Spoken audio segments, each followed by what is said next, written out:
Welcome to Wholesale Hotline, where we cover everything to do with wholesale real estate. I'm Jamil Damji. I'm Brent Daniels. And I am Pace Morby. And together we cover the most important parts of wholesale real estate. Lead generation. Conversion of sellers into contracts. And dispositions. Guys, remember when you're watching this show, do us a favor and squad up in the comments. Make sure that you are liking and subscribing to the YouTube channels and in the Facebook group Wholesale Hotline.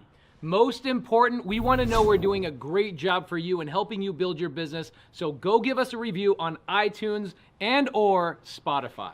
So squad up and enjoy the show!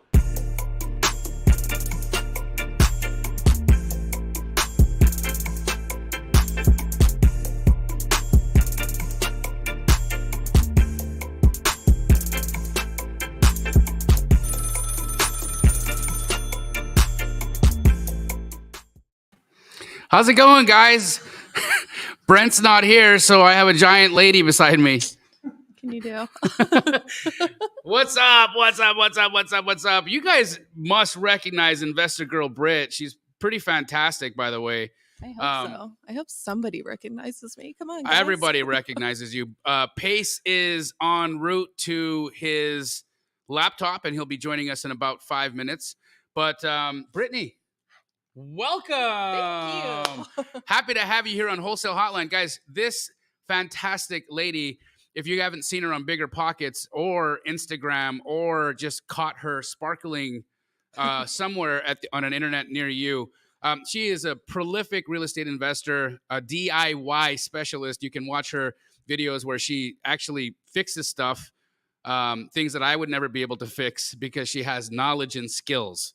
But on top of that, she's also a buy and hold investor, and she raises private capital for her self-storage projects that are happening all over the country. This right here, guys, is what we all want to grow up to be, not just height-wise, but also in terms of your real estate business, right? So once you start generating capital as a wholesaler, you want to take that capital and you want to put it into assets that'll pay you and give you dividends for life. Brittany, welcome to Wholesale Hotline. Thank you so much. It is so fun to have you here. Why don't you tell the audience a little bit about yourself? Yeah, so I'm Canadian, and this is where we have so much in common. That's why we were kindred spirits right off the bat, because you grew up in Calgary, Alberta. And I'm from Canmore, which is an hour away. 45 minutes. 45 minutes. Yeah, that's more. If you're driving if you're driving 120 kilometers an hour, because that's how we measure speed in Canada, is in kilometers per hour.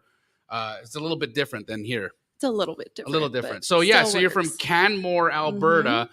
How the heck did you get involved in real estate investing from all the way there? Because I'm sure I have lots of viewers that come on here from Canada and they want to know, can you do this from another country? Can you buy houses living in Canada and invest in the United States? Tell us about your journey. Absolutely. Well, I started off because Canmore, as you know, and maybe some of you have heard of Banff. That's another popular, beautiful, very, very popular tourist destination. So when I was growing up, I wanted to be involved in real estate, but that market is super expensive. All the homes were at that time over $1 million. But a lot of my parents' generation, they got really wealthy off of real estate in that town.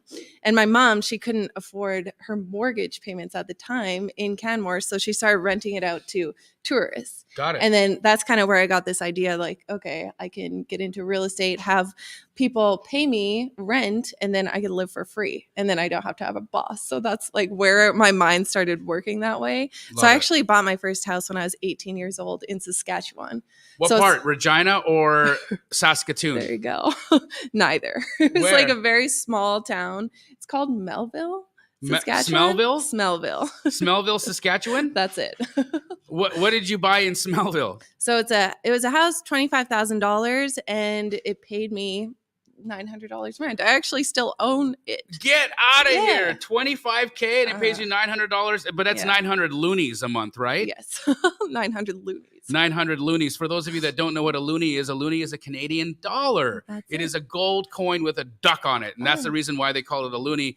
And just for fun, the Canadians called their $2 a toonie. We're learning Guys, so much. all of this is real life. This is Canadian History 101 right now. You're learning all about the Canadian monetary system. So wait, do they, you know how because originally we used to have gold in the Federal Reserve that used to back the American dollar. Do they actually have ducks hidden in a vault somewhere in Canada to back up the Canadian money? Yes, I think that's accurate. We'll go with that. We'll go with that. So the biggest problem with that, though, guys, is that the ducks fly away from Canada in the seasonally. So every year Canada loses its wealth during the winter. Man, I feel like I just could be a stand-up comedian making fun of Canadians all day long if I wasn't a real estate wholesaler. It's too easy. We make it really easy by doing things like that. Looney and Tooney. I wish I had one. Oh man. But incredible. So you got into buy and hold investing, watching your parents' friends become wealthy through their rentals. Mm-hmm. So how did you make the shift in starting to buy in America?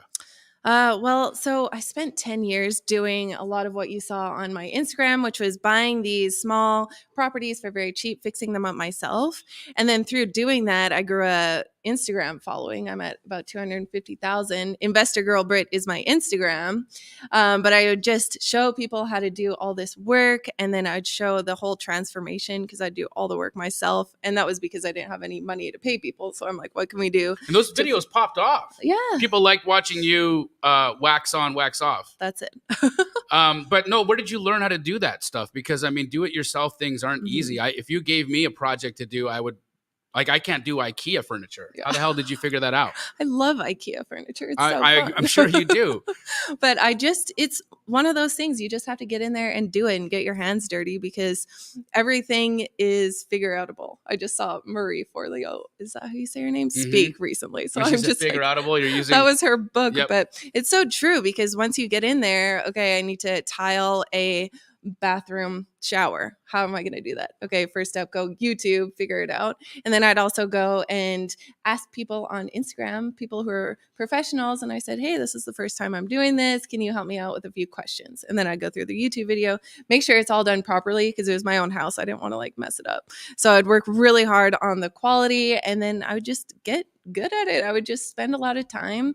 I would say don't take on an entire house project if you're brand new because I've done that so many times and it can take longer and then end up costing you more money if you're not careful with it. Because of mistakes or just overages in general? Because of holding costs?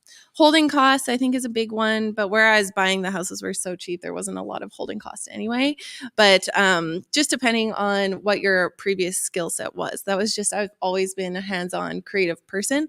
So that was something I really enjoyed about the real estate investing process. Awesome. So I built that portfolio up to 13 properties, did the BRRRR method, buy, rehab, rent, refinance, repeat. So just kept doing that. Then I had... Oh, I wish Pace was here so he could just slam you right now. For all of you who aren't aware, that's Pace's favorite way to purchase properties. There you go. Not. But I want to ask you some questions because you represent a very integral portion of our buyer pool. Being a long-term buy and hold investor, I want to pick your brain, and everybody else wants to pick your brain right now about how the interest rates are affecting your purchasing power right now. Are you buying right now? Are you buying deep? Are you foregoing or bypassing the temporary interest rate spike to buy as deep as possible so that when you have an opportunity to refinance, you can do better than you might have been able to do without this engineered stall or engineered, housing slowdown. So speak to that if you would, Brittany, because I think we've got a lot of people here that are navigating the new buyer pool and they want to understand how a long-term buy and hold investor is viewing the market right now. Yeah, we're definitely buying. I partnered up with AJ Osborne, who is the top investor for self-storage in that industry. So through my connections through Instagram, that's who I teamed up with, which I'm so fortunate because he is amazing. And I know you just had an interview with him as well. I did. I love the guy. He's a fantastic guy. Are you making the majority of your connections through social media? Yeah. Wow.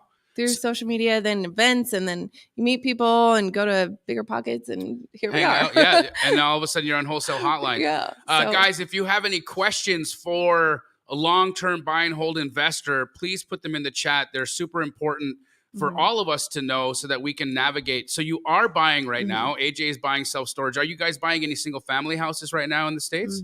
No single families. I pretty much stopped because I did single family for so long, but then I wanted to get into commercial real estate. And that's where like there is a huge progression for me over the last 2 years, because I was buying the single families, doing them one by one, but it was taking a really long time, and I wanted to scale.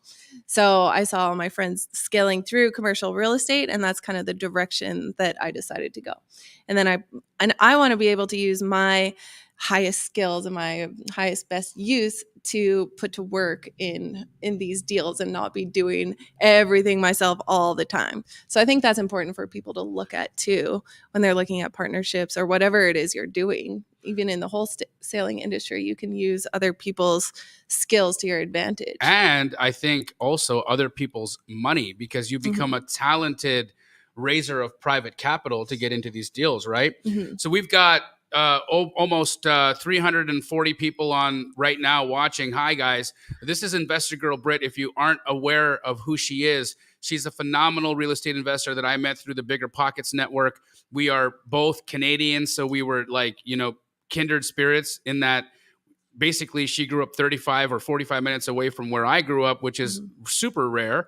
But on top of that, she's also very well known in the real estate community as a long-term buy and hold investor. She scaled out of single family holds into commercial real estate, and now she raises millions and millions and millions of dollars to do her commercial real estate deals. So first and foremost, how the heck do you raise money like that? What would you say are your top 5 things that you do to find a private lender, and where are you looking for them? Well, yeah. So all of our investment opportunities are for accredited investors.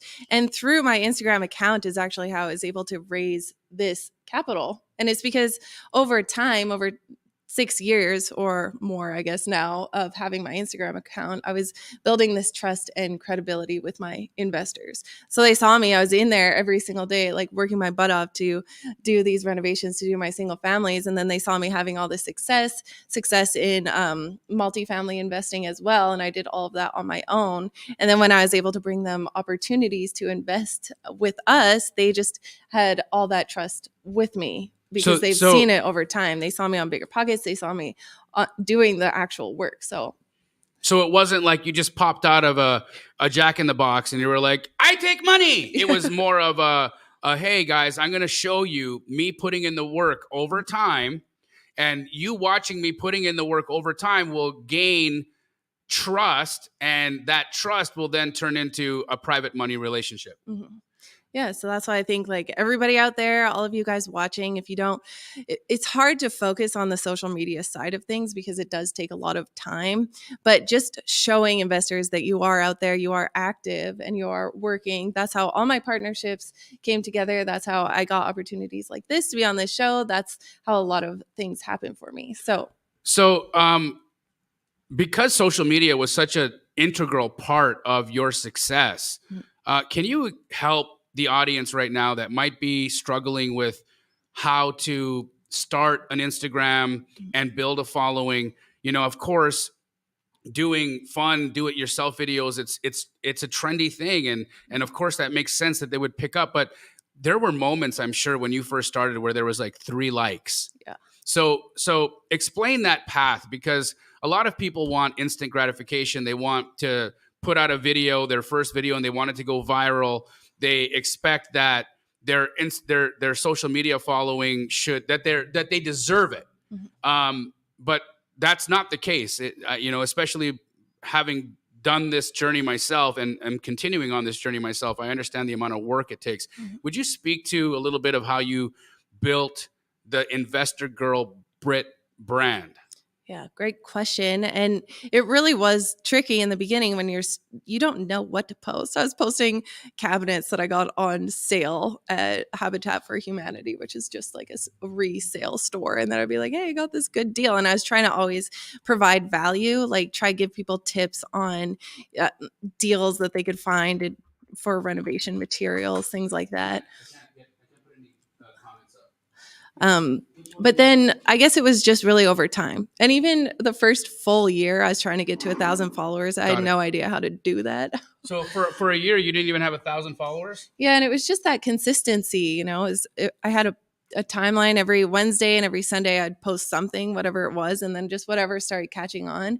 Once I started to do the videos, because there was another moment, because I was working as a waitress and I was buying properties on the side. Where did you work at as a waitress? So many places. Earl's? Not Earl's, but pretty much everywhere other than Earl's. I did Shark Club, Hudson's, a few different bars. If you guys don't know, these are all places that serve poutine, which is a Canadian delicacy where you take potatoes, you fry them, and then you smother them in brown gravy and cheese curds. It's amazing. This is real. I'm not making this stuff up. This is. Is this not? Have people not had poutine before? No, they have no idea. Can you guys do a vote? No, they think poutine is a type of diarrhea. No, it's not teenage diarrhea, guys. It's actually a fry dish that's really delicious. It's delicious. And I every time I go to Canada, I find myself knee deep in poutine. It's disgusting. I don't know if we could be friends anymore. No, I actually think we should get some after this. It's great. There's nowhere in America that you can get poutine. It's not a thing here. We should make one. Yeah, I mean, for real. Start a little pop-up shop. I'm absolutely down with that. Are you buying anything in Alberta? Not Alberta. I actually just picked up a 15-unit apartment building in Saskatoon. And that just came across my lap through Instagram. It's crazy, you guys. It's just there's so much deal flow that comes through my Instagram account. And it's because people know me as a commercial real estate investor now, and they just send me deals all the time, which is so many of the benefits that come from social media and being very specific. You do an amazing job on this on your social media as well, because then anyone who wants to do wholesale deal, they'll think of you. Absolutely. All the time. It actually works. So you're telling me that your personal brand can actually become an incoming lead generation tool? Oh, it's just nonstop. The deals are flowing in all day. How did you keep yourself motivated for a year when no one would like your videos? Was there a moment where you were like, this is just not going to work? It was a little bit frustrating, but I didn't really care because I knew that it would be a lot of work, and it was really just that consistency. Because even if you don't have a lot of followers or anything like that, you can still show investors, if they go to your social media pages, they could still see that you're active and doing something. And I remember hearing something, Kevin O'Leary from Shark Tank, I heard him speak at a multi-family conference, and he was saying he doesn't invest in anyone's business or deals if he doesn't see that they're active on social media.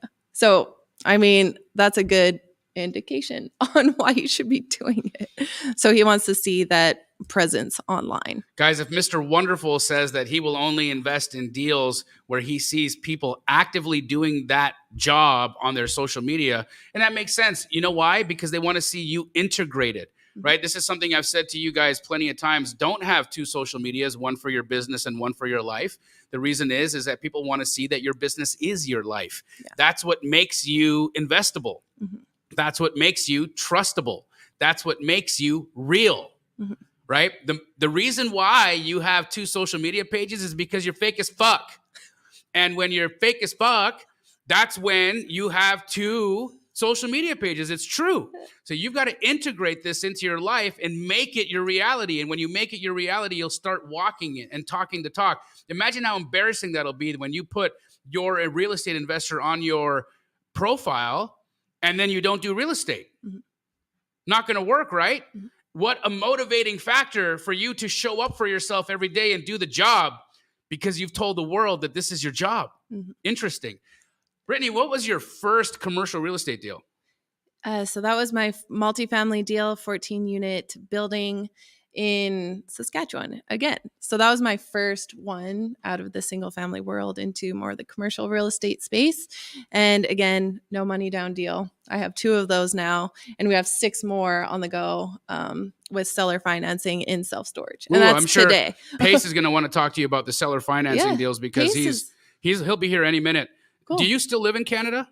I do live in Canada. I'm getting my visa so I can be more. So I think last time I talked to Brittany, she was looking for an American suitor because, might help her live here. But you also need to be at least 6'4", because otherwise she'll walk all over you.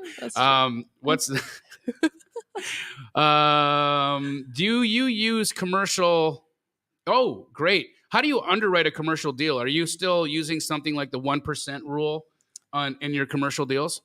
I mean, with commercial deals, it's similar to the single family that I was buying. We're just looking for heavy value add deals. So you're looking for something that you want to buy it under market value, of course, and then just how can you improve the property? And that's looking at how you can increase the income and also decrease the expenses. So there's 2 ways of looking at it. So when you're looking at multifamily purchases, that's how I've been doing it. And it's same with self-storage. When we're looking at that, we're looking for the value add properties.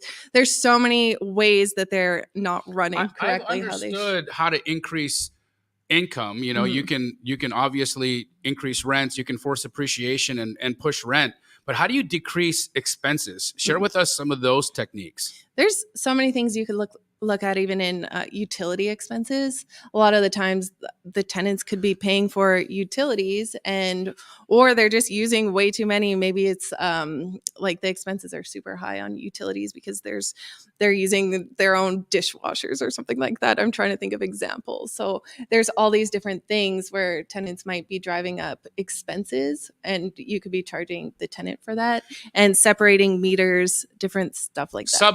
Submetering, that's where you take. So if you have all of your utilities, say your water is all coming into one meter in a building, you can submeter the water, and that way every tenant pays for their own water. It's a pretty sophisticated approach, and it can be a little bit costly. But give us an example. Say you reduce or increase the income of a unit by $300 by adjusting expenses. What could that do to the value of a building? Well, and this is why I love commercial real estate so much, because the value is based on the net operating income. So what is the income that's actually coming in? And that's how the building is valued. So if you're able to increase the income by double, you have $1 million building, and then all of a sudden it's worth $2 million if you could double the income, which is possible because I've done it that way. That makes a lot of sense. Mm-hmm. A part of, I think, some of the hesitation since rates have basically skyrocketed is right now lending is, up near 8%, 9%. And there's no buildings that I've seen that are cash flowing based on that kind of a rent. So what are you guys doing to combat that kind of situation right now? How are you handling the leverage market? And has that allowed you to buy deeper? Yeah. So a really amazing strategy, which Pace will also talk about when he comes on, but that's the seller financing model. And you could get seller financing. I'm getting it for 4% right now. So you're buying buildings that are completely owned outright, going to the seller. Are you getting them at a discount? Are you paying retail? Are you paying above retail? What is the strategy that you're implementing to talk a seller into giving you terms? Well, a really good strategy to use is the multiple offer strategy, where all the numbers will work in your favor, but then it's just you can really adjust it however you want and then offer them these 3 different options, and then they can decide for themselves, do I want the higher price point or do I want the longer terms? Like, it all comes down to that.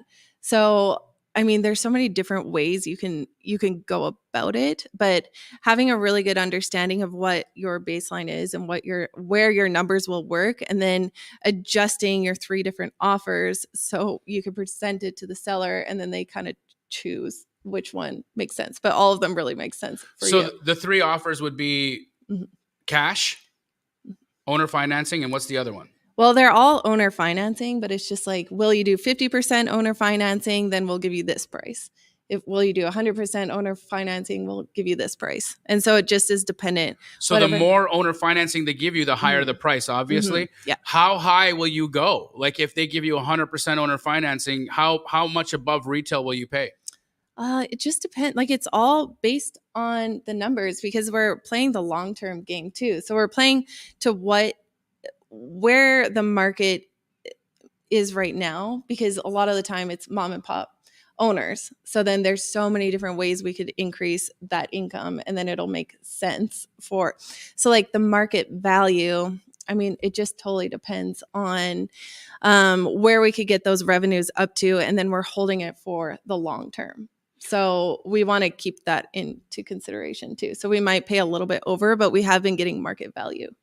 Wow. So if you're not famous like you, how would you get deals? Like what's your main way and strategy of getting good deals? Because Bobby over here, he's famous, but if you were let's just say you were me, how would you get deals? Well, a great way to do it is just through broker relationships, and then agent outreach. That works in commercial real estate as well.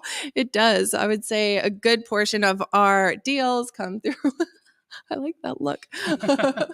But through brokers, that's the great way to do it, and building those relationships. And then once you prove yourself that you could actually close, they will be the first one to bring it to you. Groundbreaking. Groundbreaking. Well, the reason is that people really love buying lists and skip tracing lists and calling sellers and getting belly to belly with them and hunting for their kill when, I personally think that that's brain damage, but it's sexy, right? And it makes for a really exciting day of FUs. But the fact is that these broker relationships that you've had, what's one of the most lucrative broker relationships that you can bring to mind? Well, all of them, I mean, it's kind of different because when I was doing the single family stuff, I was doing it all my own. And now that I'm in the self-storage world, working with AJ Osborne and his incredible team at Cedar Creek Capital, they have all of those relationships. They've been doing it for 20 years. So that's what I was able to kind of come into, because I get my leads and everything off Instagram, but then AJ Osborne and Cedar Creek, they've had their broker relationships over the last 20 years. So, I mean, a ton, and they have close to 300 million in assets in self-storage. So sorry, I'm just looking at the comments here and all the different versions of poutine. That's a good one. David wants to know, he's a Canadian and has not found a good poutine. Where is your favorite poutine? Oh my gosh. There's called Poutineery. That's a real thing? I think it is. Is that a real place? Poutineery? I try not to go. Okay. You don't eat it? Not anymore. Oh man. So my favorite poutine, David, would be at KFC. Oh, KFC, Canadian KFC gravy is amazing. That is, yeah. You're right. It's fluffy. Guys, you don't even understand. You don't have it here in America. They don't have brown gravy in KFCs in the United States. It's a totally different beast in Canada. KFC is actually good there. It's trash here. It's good there. Do you miss it? Yes. When I go to Canada, I have poutines. I have specific kinds of pizza and a sandwich, an Arabian sandwich called a donair. They don't have donairs here in America either. Yes. Huh. It's pretty crazy. I guess I'll Would you describe what a donair is? Oh, a bunch of shaved meat into a wrap. Shaved meat in a wrap. You guys are. Does that sound good? Yeah, with sweet sauce actually, and garlic paste. It's actually, if you ever want to not get lucky, that's what you eat and come home smelling like a donair. And disgusting. That will you smell like hot meat and garlic. It's really, really attractive. You got to stay away, I think. How do you fund these deals outside of private investors? Are you bringing your own capital into these?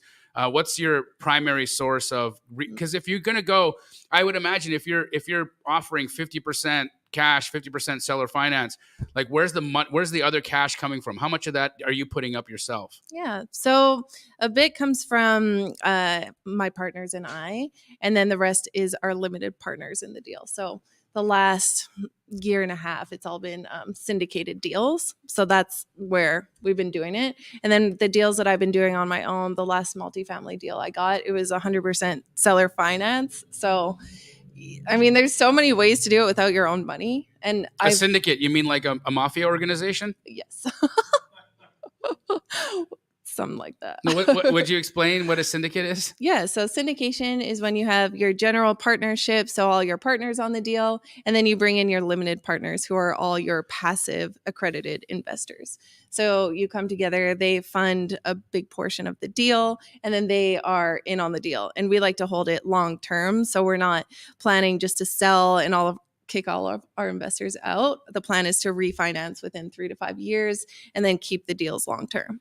So do you require any specialized paperwork, or do you have to alert any regulatory bodies of your criminal organization?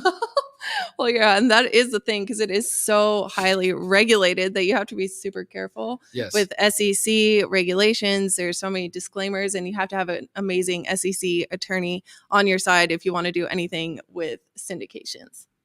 So guys, they're highly, highly regulated. I'm just joking around with her over here, making it fun, but they're highly regulated. You absolutely can do them. But what she's saying is you have to work with accredited investors. Explain what an accredited investor is.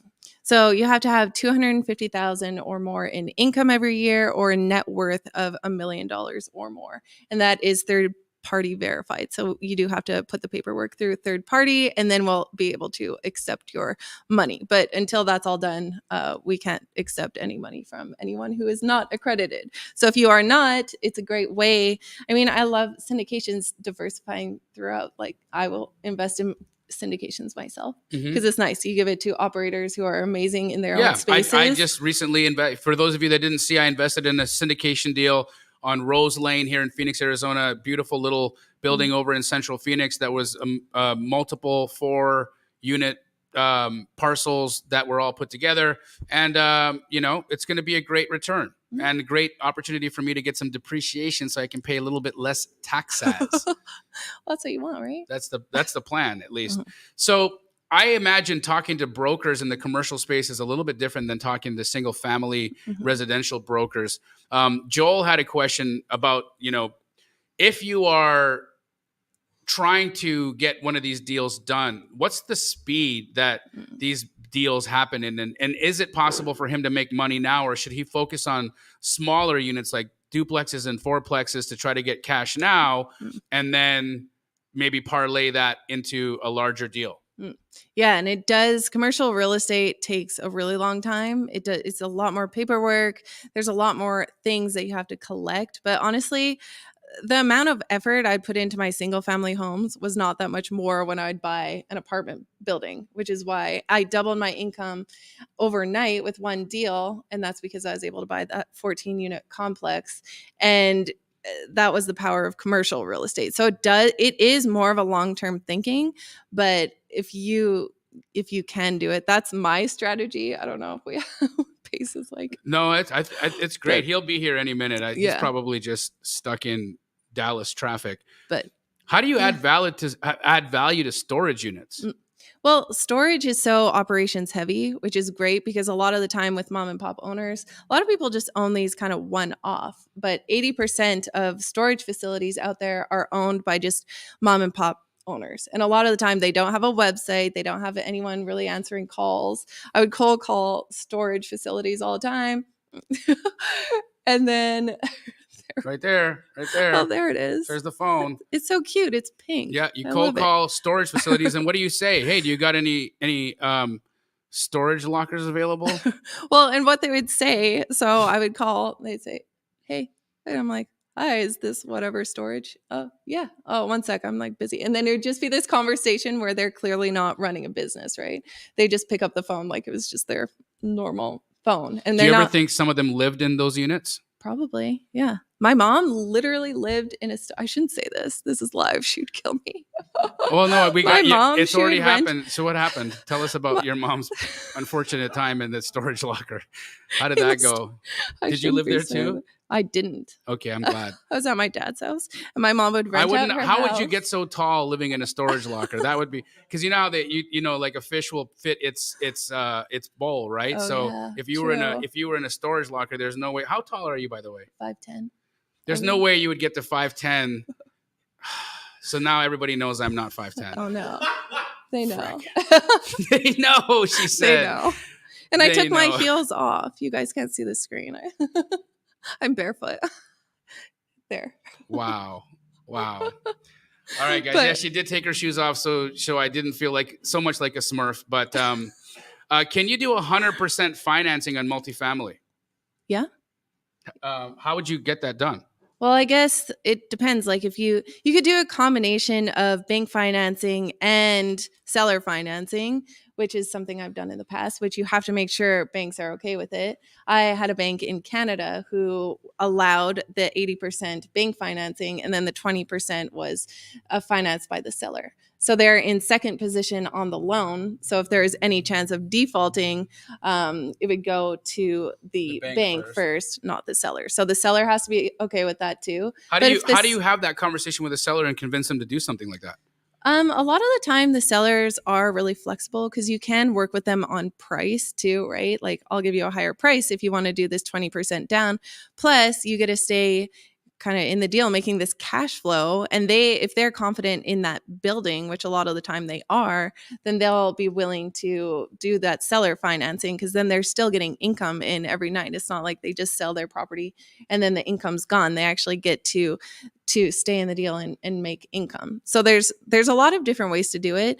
I think when you're talking to sellers, it's just like a relationship. You go into it, I would say, hey, I'm Britt, I'm a real estate investor. I love your property. Tell me more about it. And then you get to know them, their needs, what they're looking for. And then you could kind of go off that instead of just making it so transactional. You actually have to start building this relationship and figuring out what they need.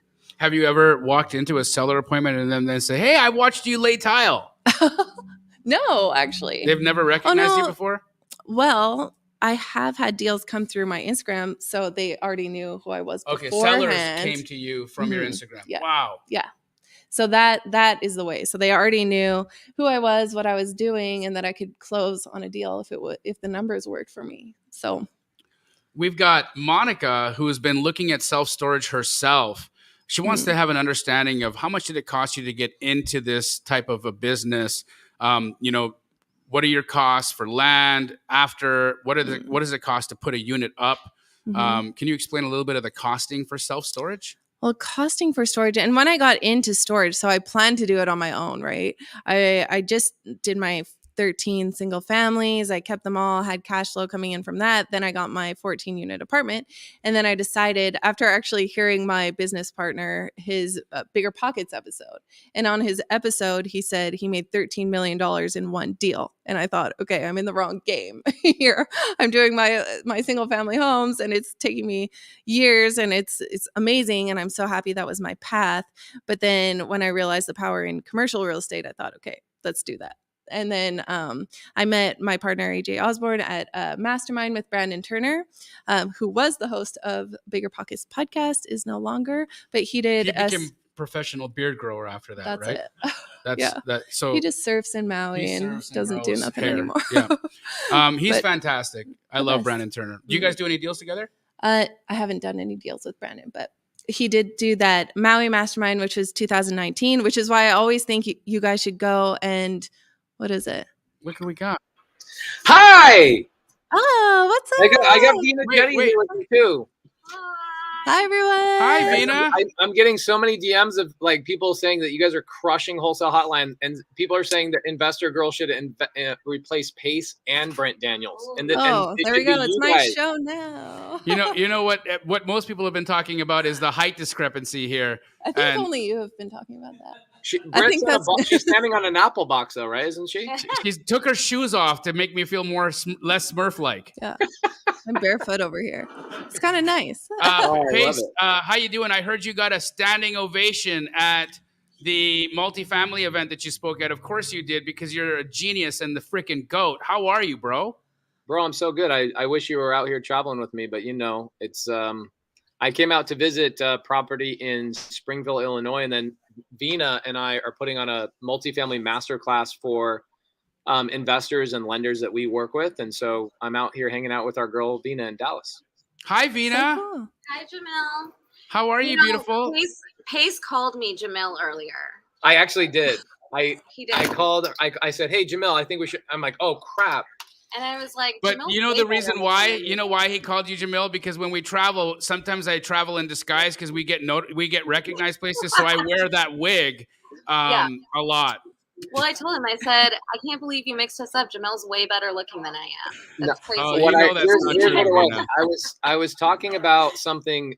One of the things I adore you for, one of my favorite things about you, is your consistency. I said Jamil is one of the most consistent human beings, and it's the thing that turns me on the most about Jamil. Like it's the sexiest thing about Jamil is his consistency. I show and up. Then I said Vina is also incredibly consistent. I love hanging out with consistent people. And then it just in my mind, you guys became this one collective, consistent orb of a sphere. So I accidentally called would Jamil and Vina together be Gina? It might be. Ooh. It might be. Nice. That might be our celebrity couple name. That we're Gina. Germelius. I'm here for that. Wow. For Pansy Sleep, I've got a lot of people. So yes, guys, I am going to be in the most random city on Wednesday. I'm buying 264 units in Springfield, Illinois, the Simpsons' hometown. Is that? I thought so. Yeah. Is that and so Cowabunga, dude? Cowabunga? Right? Actually, No, we Is should that Cowabunga? No, that's turtles, right? Never declared Frick. Springfield, Illinois as Oh, the Is that what city. it is? They said that it's like not. Bart known. says it. Bart says it. Bart says it, bro. Bart says Yeah. Cowabunga, dude. No, I'm talking about Springfield, She's saying Springfield's not legitimately like Illinois. Because there's like mountains and there's no mountains in Springfield. Gosh dang it. Oh. She's bursting all my bubbles. I know, I'm sorry. But you know, I'm a Chicagoan, so I know things about Illinois. So I'm going to be in Springfield on Wednesday. I'm going to be doing a lunch for anybody that comes in. I've got people coming in from Chicago, Nashville, even a couple of people driving in from Birmingham. So everybody's like converging on Springfield, and I'm buying everybody lunch. It's probably going to break the bank, but it's going to be a lot of fun. I've seen your bank, and there's not there. You could feed all of Chicago, and they'd still be okay. Come on, bro. Come on. You rich motherfucker.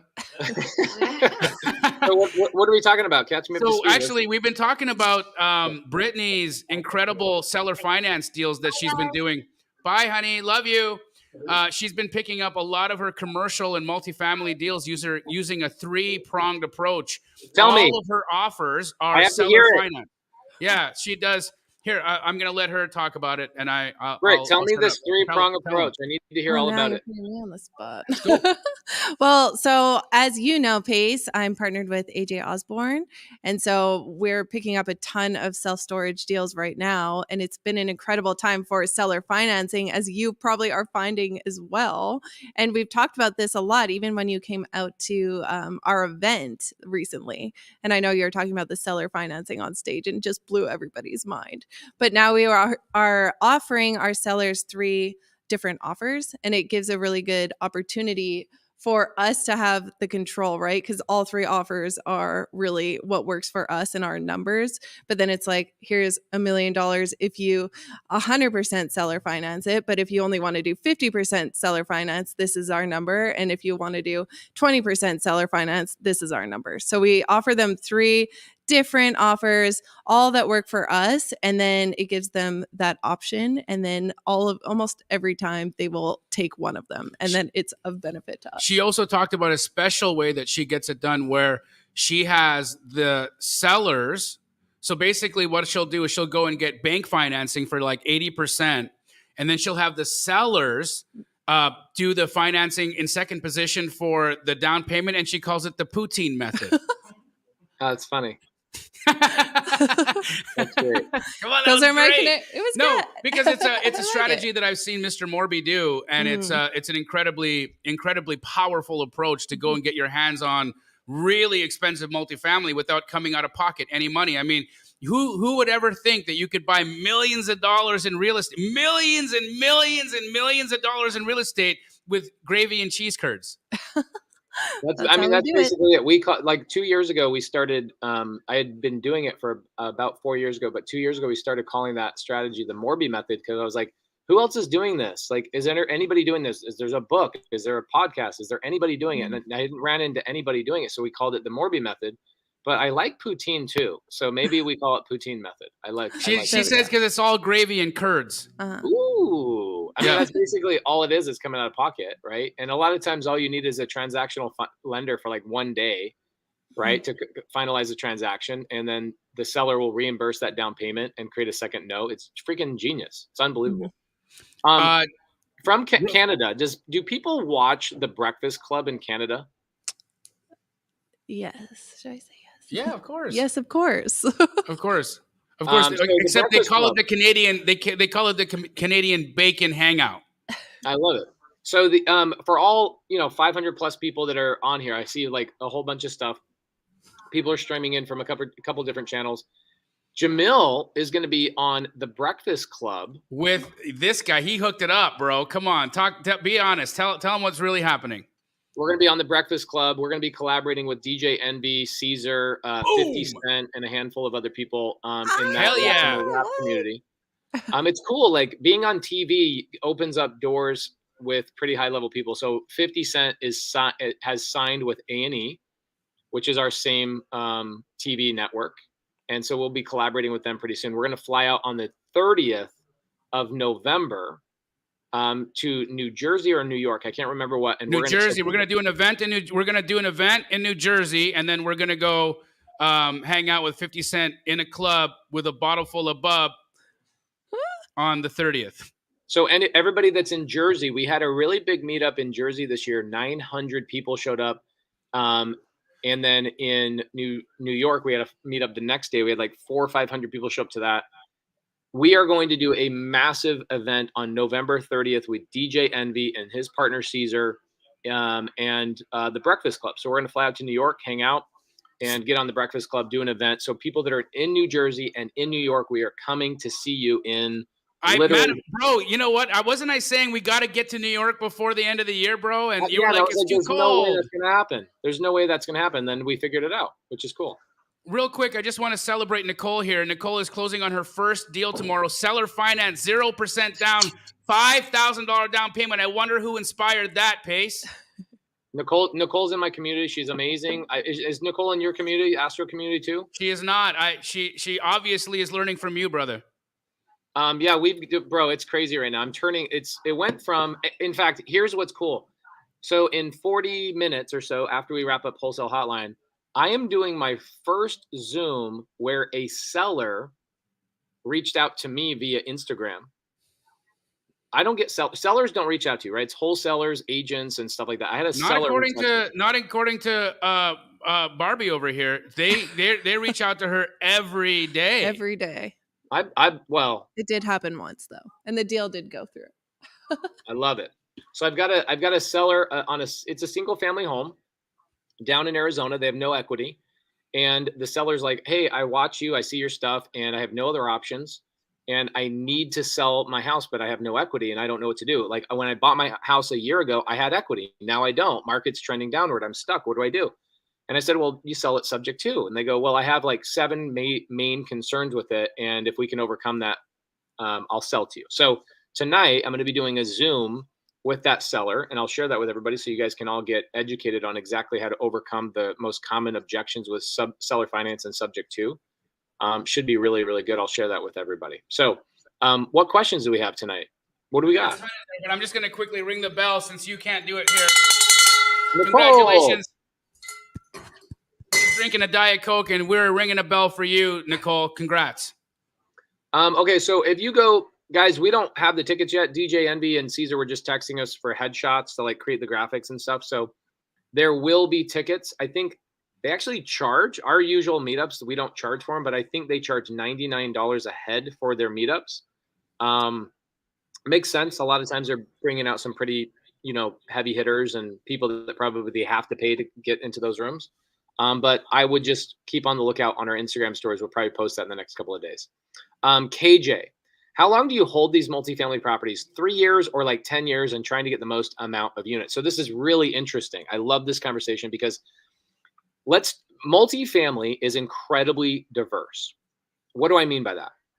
When you're going and just buying a 12 unit, or a 30 unit or a 20 unit, typically the investors I know, and also the ones that are in my portfolio, I've got a 43 unit, a 30 unit, a 50 unit, a 62 unit that I've just bought in the last couple of months, all through seller finance. Those, I have zero plans of selling those at any time in the future. What I will do with those is, of course, I'll cash flow, but I will also allow those rents to pay down my mortgages, right, with my sellers or my seller finance notes. And as the equity is built up, I can either refinance, pull out tax-free capital out of those, or B, utilize those as leverage to get into other deals because I now have equity there. I won't sell those deals because I have no investors in those deals. So typically the investors that you raise capital from are the ones that put pressure on you to get their money back, right? So they want an exit. Yeah, they want to exit. They want to know, when am I getting my money back? Not that they're actually going to receive the money and not reinvest it. They just want to have an event that they can somewhat reliably count on 3 years, 5 years, 7 years, that they know, all right, I got the box checked in my mind. I know I'm going to get my money back. And then at that point, I can redeploy it, right? If you are raising capital through a syndication or a fund, typically those are heavy, all about value add, right? So I buy a property, clean it up, I raise the rents, and then Jamil, how do I raise the value of a multifamily property? Is it based on comps or what's it based on? It's always income. And I learned today, normally I've been only talking about increasing the rents and bringing in more capital, but Brittany just explained to me another way that she's increasing her net operating income, and it's by reducing expenses. Oh yeah, and here's one that we did on one of our multifamily properties recently. We required all of our tenants to pay $25 a month in rental insurance. Okay, it's a requirement, but I pay $10 for that insurance. And while it doesn't seem like a lot, we make an extra $15 a month net per door. And when you have 500 doors on that, or not 500, but on that North Carolina asset we have, it's 408 units. That $15 increment that bumped up in rents per door equals about $2.8 million in evaluation growth just because of that one little thing that we did. So that's the thing, right? In multifamily, what's so interesting and powerful about it is that the ripple effects of small decisions are huge. And it's scale. Like, that's real estate at scale. And it shows you the power of creative finance, seller finance, and then making intelligent decisions that allow you, those small little decisions allow you to gain so much value over scale. It's phenomenal. Yeah. So to answer that question about the length of time, typically how you raise your capital and where your money comes from is where you dictate your exit. Okay. Because the human beings that are involved in that deal are how you're structuring in the first place. Because let's say I go buy a $10 million asset and I'm brand new, I have no money. Well, guess what? I have to borrow money, or not borrow money, but I have to go get investors to believe in me and the project. They bring their money in, and the questions they're going to ask are, when am I getting my money back? And so in those conversations, you're also going to structure the deal to make them happy, the seller happy, and also make sense of the deal. But when you're buying multifamily deals yourself, typically the investors I know, they're holding on to them for a very, very long time until they decide, hey, I'm going to sell this 1031 into a bigger deal, et cetera, et cetera, et cetera. But it's so deal contingent at that point that really the only driving factor I see that really pushes people to exit a deal within 3 to 5 years is the other investors involved in the deal. Okay. Now, Justin AB says, Pace, where are you getting the leads for the 50 to 150 unit properties that you're picking up via creative finance? It's a three ways. Okay. JV partnerships, direct to seller. So we're actually going direct to seller. Probably 30-40% of the deals I'm doing are direct to seller. And then the third one, social media.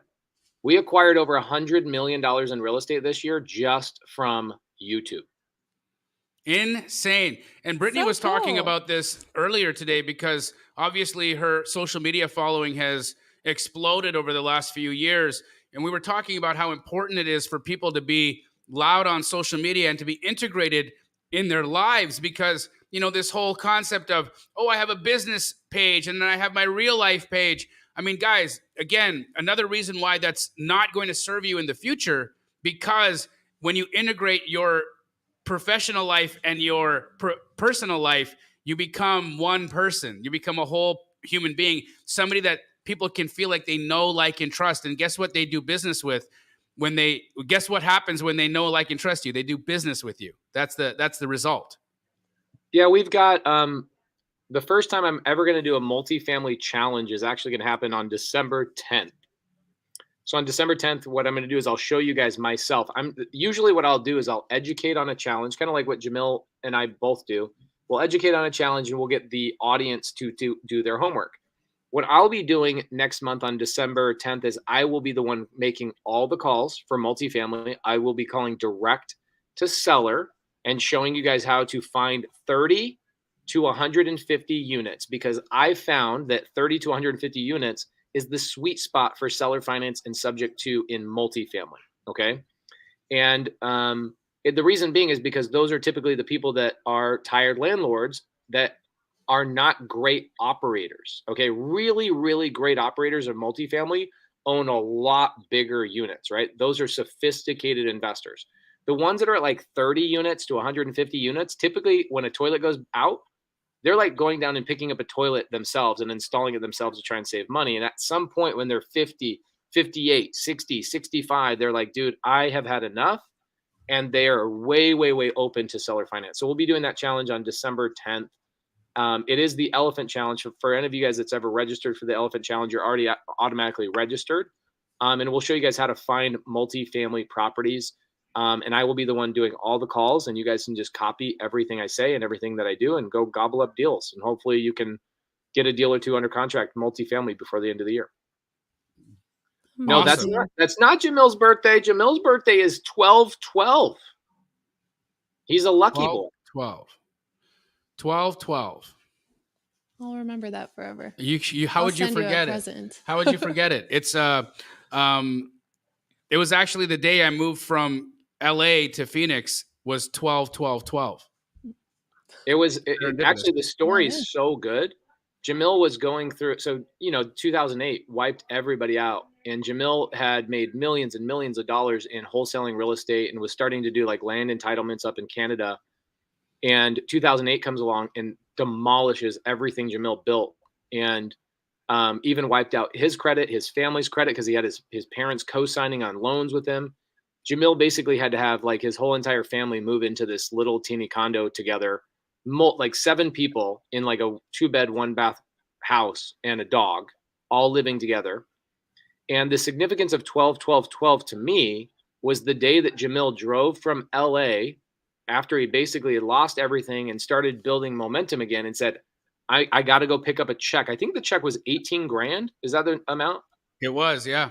So on 12/12/12, Jamil drove from LA to meet with Tim Wynn to collect an $18,000 check and build what we all know today as Keegley, which is in 125 markets across the United States, and essentially become a TV star and be on The Breakfast Club on November 30th.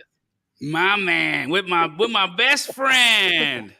Britt, this is a really great question.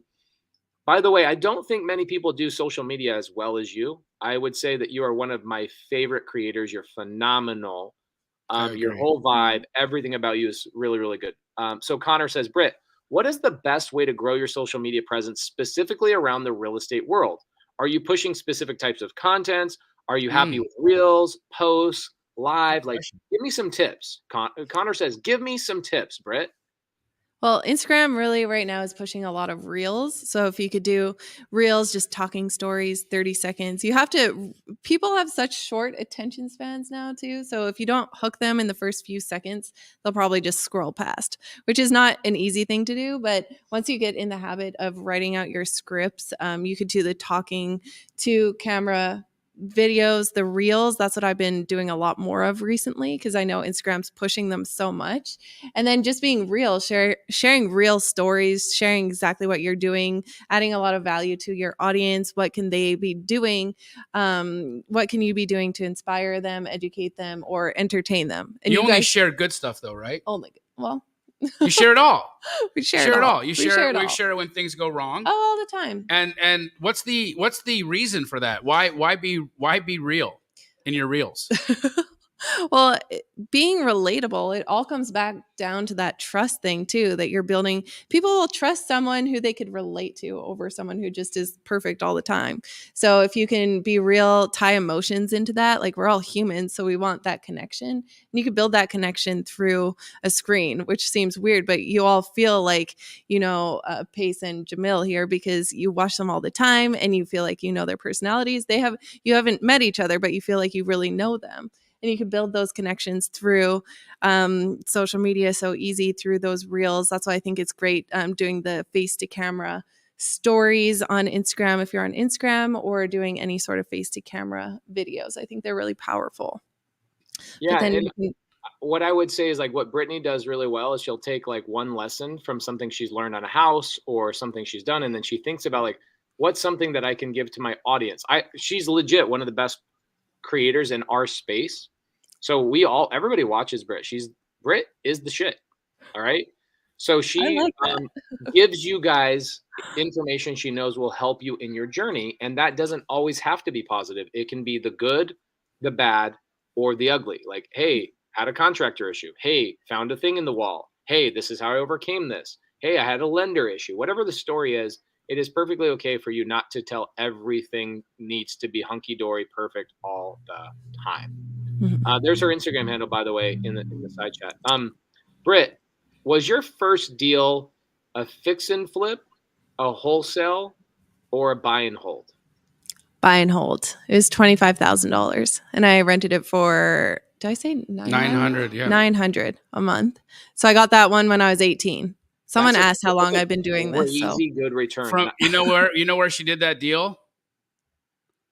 In Smellville, Saskatchewan. Good job. You remember. Is that legit a city name? It was Close really enough. Melville, but we called it Smellville. We did, yeah.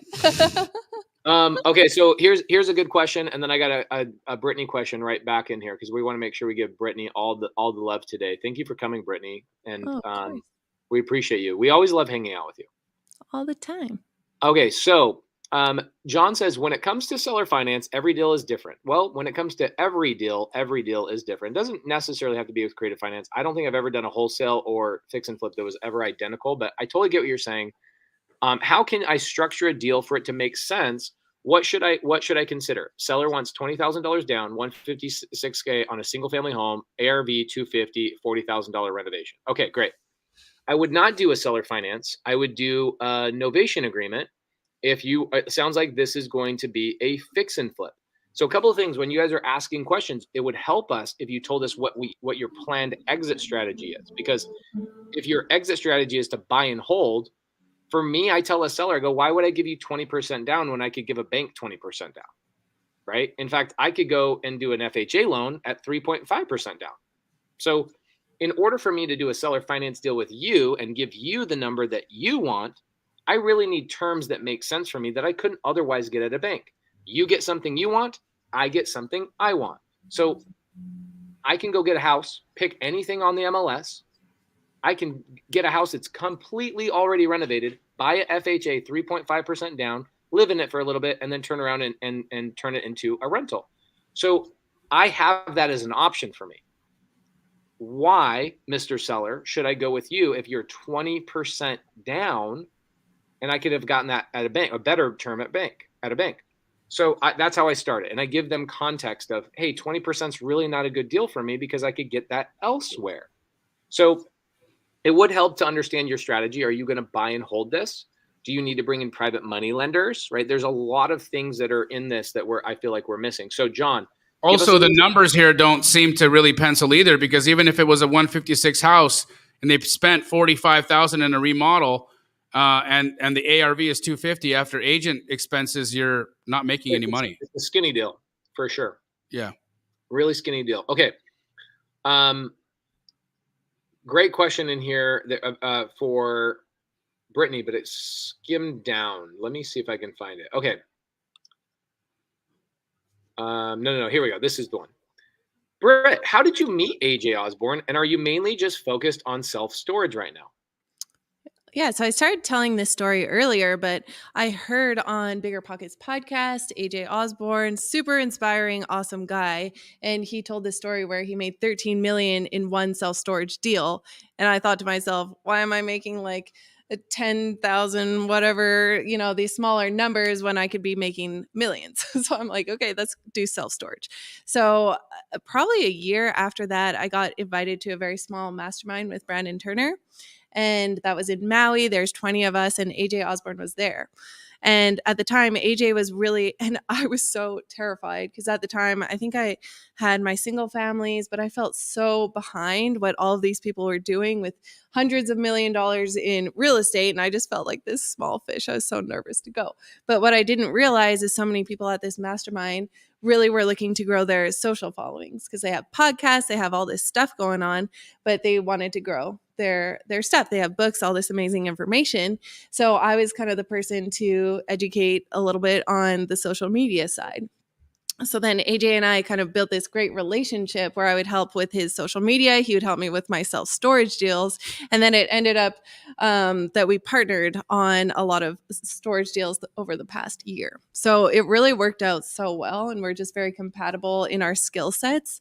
And then I am GP on the storage deals. His team, he has 80 staff at Cedar Creek Capital, and they are just crushing it, 300 million in assets. And just like, this is the time to buy up these amazing storage deals. So I come in with my skill sets, bringing in capital partners, limited partners onto our deals. And then I can also bring the media side to it. I have a lot of skills that I could bring to the table in the self-storage space, but it was just teaming up with someone who has that experience, credibility, and then I could bring what I have to the table. So it's really cool once you start to focus on your skills, what you're really good at, and then partner with people who are incredible at what they do. And then it's kind of like a rocket ship. Isn't it crazy how little credit we'll give ourselves so often? The little voice in our head can be so mean to ourselves, can diminish what we have to offer the world. And I couldn't agree with you more. Like every time you can step into a room, the thing that you shouldn't be looking at is how is everybody better than me, but how can I add value to everybody in this room? And that is the perspective that is going to change your life. And Gabe, I can tell you, Gabe's comment is, you guys think you're a team, but in reality, Jamil is the main character and we're all inside his dream. This is why I can tell you it's not true, because if it was really my dream, I'd be taller than her. I was just going to say, I am Team Jamil, bro. I just see you everywhere. There's no way this is my dream, because I'd be a giant and she'd be small. Okay, so sorry. It's not my dream. Oh, that's so good. Okay, so Larry Parsons earlier gave us, he paid us. So Larry, thank you so much. You gave us some money. We usually give all of our YouTube income back to our team as bonuses and stuff like that. Last month, I think we gave about $20,000 of our YouTube income away. So thank you so much. Anybody that you guys donate to the channel, thank you. It ends up going to our team usually, or we'll buy lists for other people or whatever. But Larry had a question. He said, okay, I chose a state that I want to find multifamily deals in. What is the next step in finding a multifamily deal? And it ties into what, in my opinion, it ties into what Brittany just said. So Brittany, she said, well, I bring the ability to bring LPs or limited partners to the table on a deal.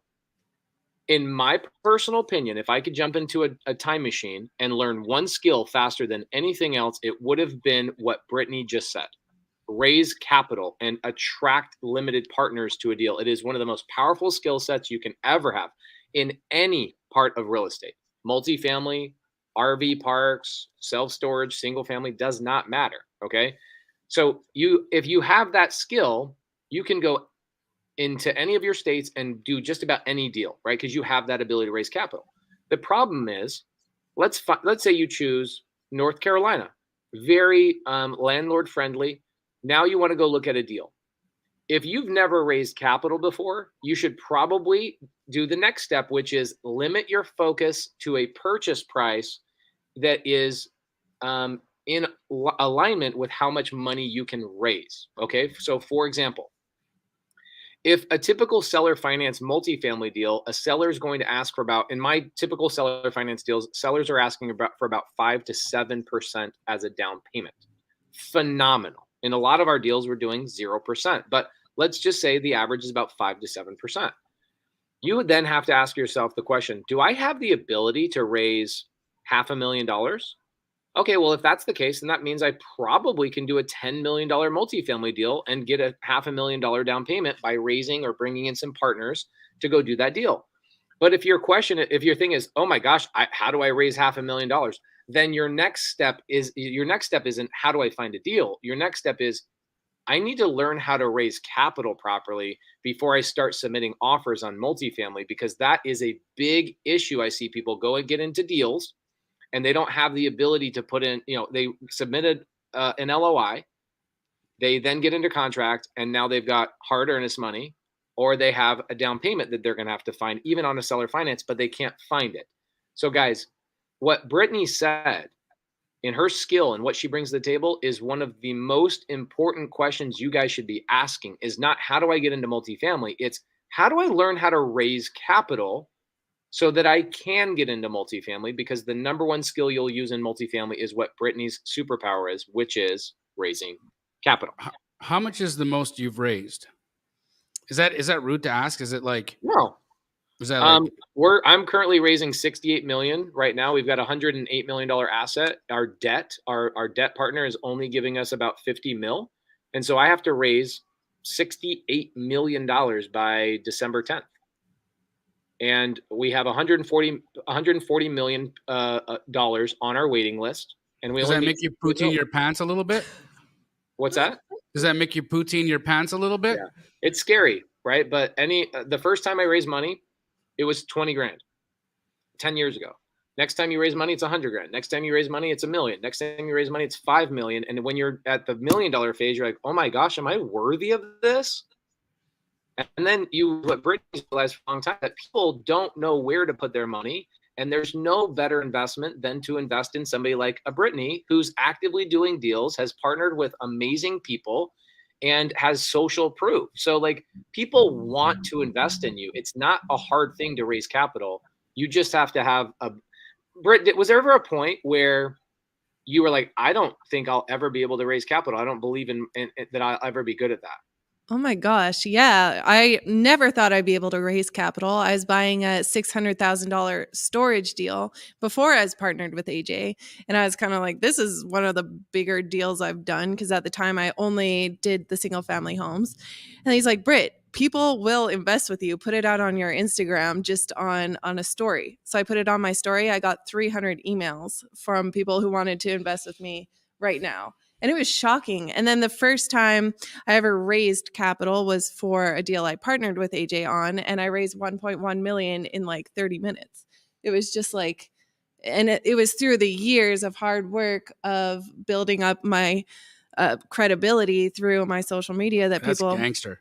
It was crazy. That's so great. And I never thought, when I was trying to do that $600,000 deal, raise like a few thousand, it wasn't anything substantial at all. But to me at the time, it was impossible. And then once I was able to raise that 1.1, it was like, okay, this is it. This is my superpower. So I think people were a little bit confused on the time today, guys. Arizona does not change time. So we will always be beginning at 5 p.m. Arizona time. Anytime there's a time change, just remember that you change, we don't. Brittany, do you do any coaching or mentoring other than for how to raise money and grow? Yeah, we do. For our group is the REI Circle. So we help people really go from that single family world into commercial real estate. And that is something that AJ Osborne and I partner on as well. So we cover everything self-storage, but all commercial real estate in general. So we have some amazing people on our team. Really good group of people. Yeah, really thanks, good group Pace. of people. And we had Pace come speak at our event in Boise a few months ago, and he crushed it on stage. He does it every time. Every time. He's a magician on stage. Oh my gosh, it was amazing. If you ever want to watch an audience visibly watch their brains explode, you put Pace on the stage and then look at people's faces 30 minutes in, and you can literally see like people's faces melting off. It's pretty freaking incredible. Mark Chen says, do you find that commercial is less stable than residential as far as cash flow? And is commercial also following movement trends? This is an interesting conversation. Cash flow wise, I personally believe that my commercial or my multifamily stuff, let's assume you're talking about commercial, because commercial could be a whole bunch of stuff, right? It could be RV parks, it could be self-storage, whatever. I find that my multifamily stuff, if one of my tenants doesn't pay, I don't even feel it, right?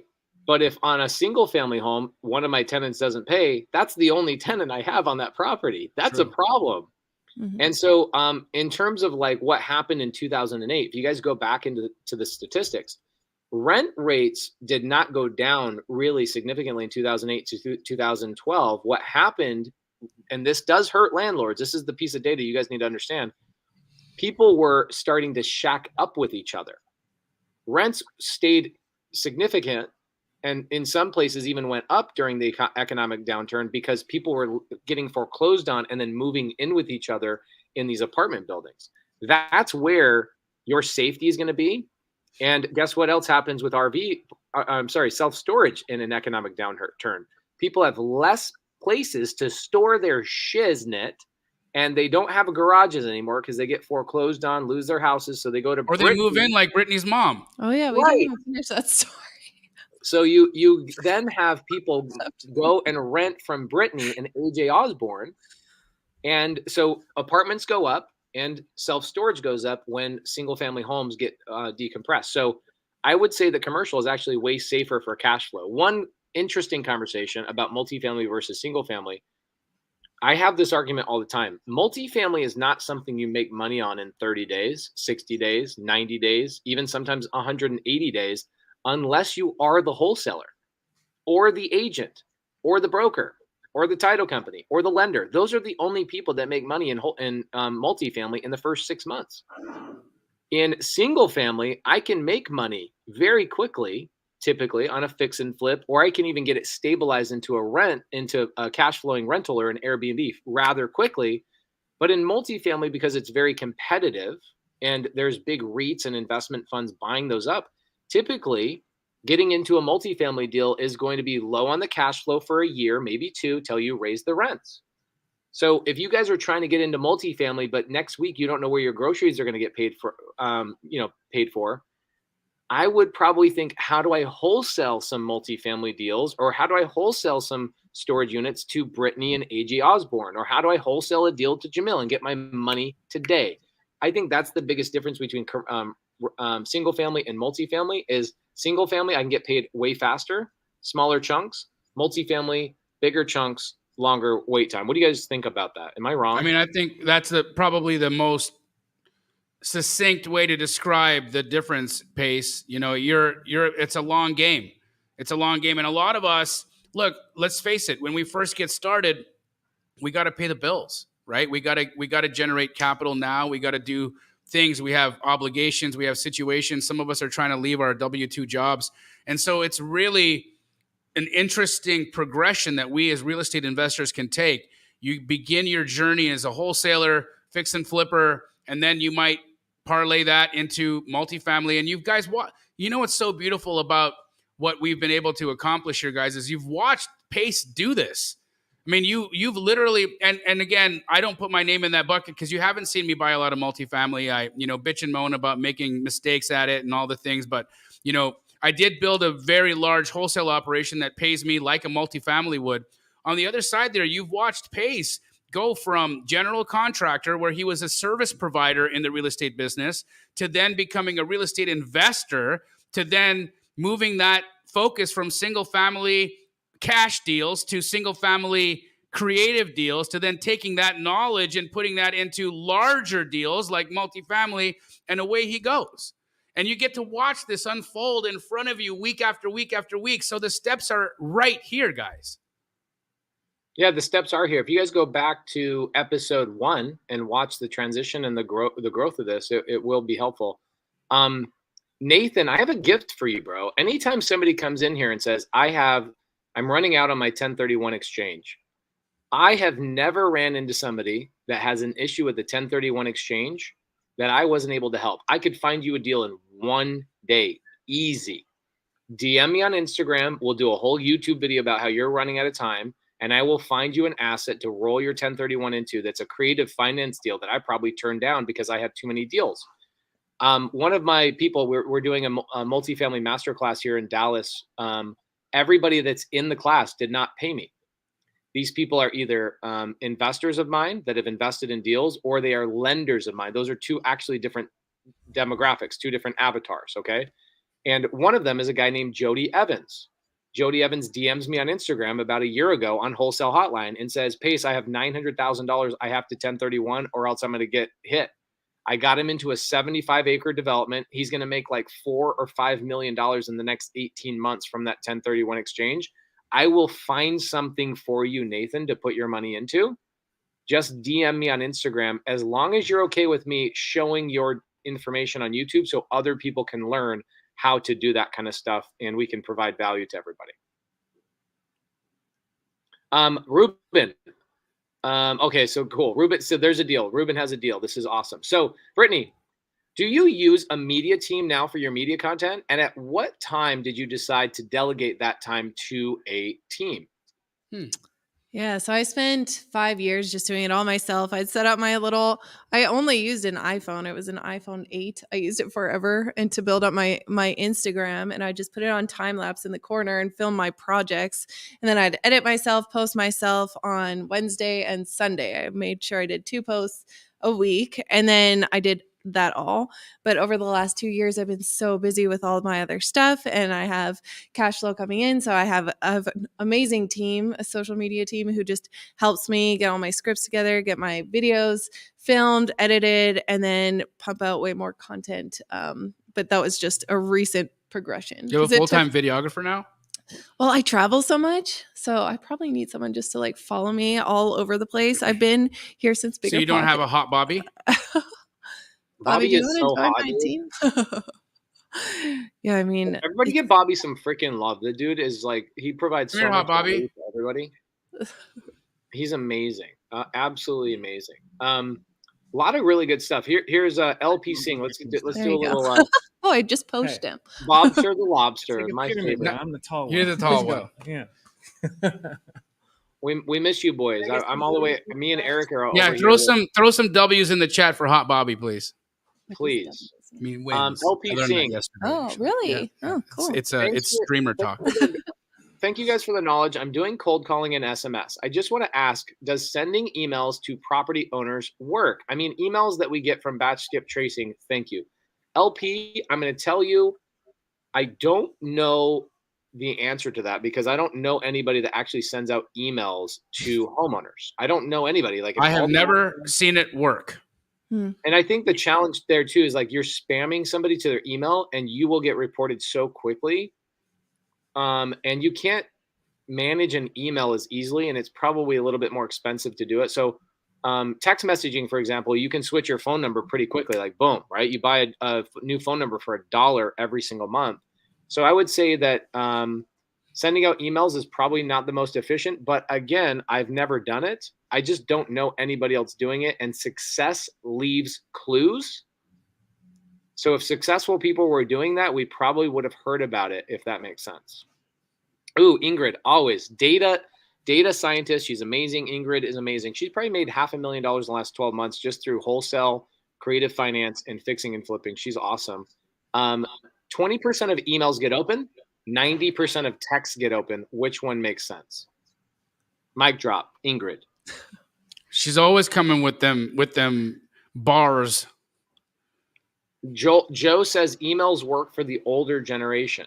Amazing. All right, cool. I don't know anybody that does that. Carly says, where in New Jersey are we going to be? So Carly, if you do a Google search and you type in like Breakfast Club events or DJ right now. Hold on. they kind of bounce around, and I don't know where their event is. Maybe Jamil can get you a link in the side chat, but New Jersey, New York, we are coming for you on November 30th. And it should be an absolute blast. We are going to be at 429 North Broad Street, Elizabeth, New Jersey on November 30th at 6 p.m. Okay, Brittany, if you could change one thing from your media journey, what would it be? Also, AKA biggest lesson learned, maybe biggest mistake, where you've wasted money. Did you overthink buying equipment? Did you buy all the things and then not use it? Is there something you tripped over? Maybe you weren't consistent. Give us some freaking, don't just give us one thing. Give us whatever comes on the top of your head, multiple things. Yeah. And talk about sparkles. Oh yeah, the sparkles. We have to talk about that. I think the first thing that came to mind, which is definitely most important, is collecting emails. I think that is something I should have started way, way long ago, and I would have had so many more. I have about 10,000 or so person email list at this point, but this is where you can contact your people because you don't own Instagram, you don't own YouTube, you don't own any of that, but you do own your email list. So I think that's such an important one that people have to start thinking about sooner rather than later. So a good way to do that is have some sort of free tool. I have a free calculator. I have a free mini course on my Instagram page. They could go to my website and get that. And then I can collect their emails and let them know when we're doing webinars for information or for our accredited investors. So that's something that I would probably start now. And then just being very consistent. I've always been quite consistent with the 2 posts a week on Instagram. It takes time though. Like it really does. It's not easy. It takes a lot of time to build it up. So just post what you can. I can't really say I wish I posted more because I was just at capacity. So I'm working on that now, having a great team around me that could help support in that. But just do what you can. Show a lot of the mistakes you're going through. Instagram's so good with that because you could do behind the scenes stories. I would show all the time, I'm working on a project. Here's all the big problems going on. Like, this is how I'm working through these mistakes. And people can really relate to that and connect to you. So using those things. And I don't think I still have not invested in a lot of equipment. I just for the first time bought like a mic. I probably should have. I don't have a setup. I don't have anything. That's why it tells you guys you don't need Jordans to play basketball. Yeah, that's a good one. I mean, for real, right? You can just get out there and make it happen. But tell us a little bit about the sparkles because you do have a shtick, right? So what's that about? Well, and I just started this because, and if you guys can see, I think you can kind of see my sparkle pants, but I wear these to all my events and everything because it's something that people can connect to. So I wear sparkle pants to all my events and it's like a talking point. People recognize me because of my sparkles now at all these different events. It's like there's a giant disco ball walking through the event. It's speaking on the... You can't not see it. Yeah. So it's a great way though to build connections because a lot of the time people want to talk to you. They want to introduce themselves if they know you, but if they don't know you, even better too, because then you're building connections and it just gives people something to say.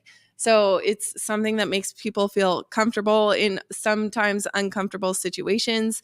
If lots of people are introverts going to these events and they don't really, have a hard time speaking to people. But if you could comment on sparkly pants or whatever it is, and then it's just a branding thing. It's personal branding.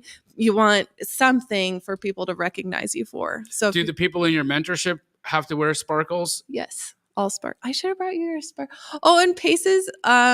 What's your girl's name? I think she's 4. Corbin Monday. Corbin. She was obsessed with the sparkles, and I'm like, I have to send her. We had to buy her. Actually, Jamil bought her a whole sparkly outfit for her birthday recently. She freaking loved it. Yeah, I gotta see that. Sharon Smith, you are doing a great job. She signed 3 deals this week. I signed 3 deals this week. Amazing. Yes. Well done, Sharon. Good job. Amazing Astro stuff. baby. Amazing stuff. Brittany, where are you going to be next? Like, where are you going to be speaking next? Where are you going to be hanging out next? Where can people see you? Well, I'm going to be in Arizona and then I'm going back to Canada for a while. So we'll see how it goes. I don't know when my next kind of event. I just finished. Honestly, I've been here since Bigger Pockets event, which is a month. She got to get back to Canada or they're not going to let her back in this country. They're going to be like, what are you doing here? And it's been back to back there. And it's so crazy how many different events. But this is what's cool too about social media because I was just posting that I was here in Phoenix and then you messaged me on Instagram, like, come on the show.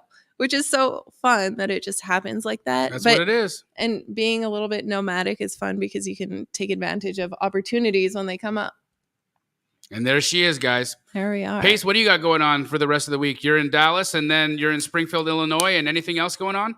I've got Thursday. I'm going to be doing some stuff with you, and then I speak at Cody Sperber's mastermind, and then I have my own mastermind Thursday, Friday, Saturday, Sunday, and then you and I are going to be all over the country for the next several months. I looked at our calendar; it is bonkers.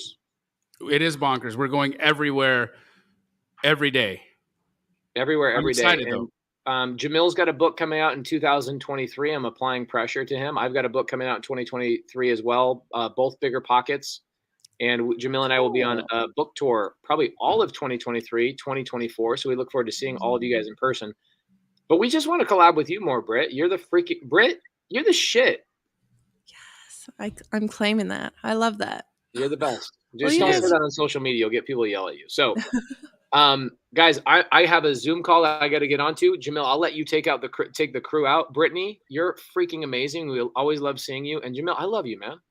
Love you, bro. I'll see you soon. I'll see you guys later. You're the best. Okay, Thanks, take care. Case. Guys, to everybody that tuned in, thank you so much. Brittany, you have been a phenomenal guest. I had multiple comments in the side chat that you were one of the best guests that we've had. And we appreciate you taking the time out of your day to come here and share your knowledge, expertise, and wisdom with the Wholesale Hotline community. And for all of you out there that are watching, thank you guys for tuning in. And remember, it's important to take action. So don't just sit there. Take the information that you got and put it to work. Also, my challenge tomorrow, day 2, show up to that. And to everybody else, from myself, Brent Daniels, Pace Morby, and Investor Girl Britt, peace! Or just say squat up. So squat up and enjoy the show. Yep. Yep. Okay. 1, 2, 3. So squat up and enjoy the show. What are you doing? I didn't say nothing. Why? I don't know. Okay. So squat up and enjoy the show. Cool. I think we should use the one where Jamil doesn't say anything.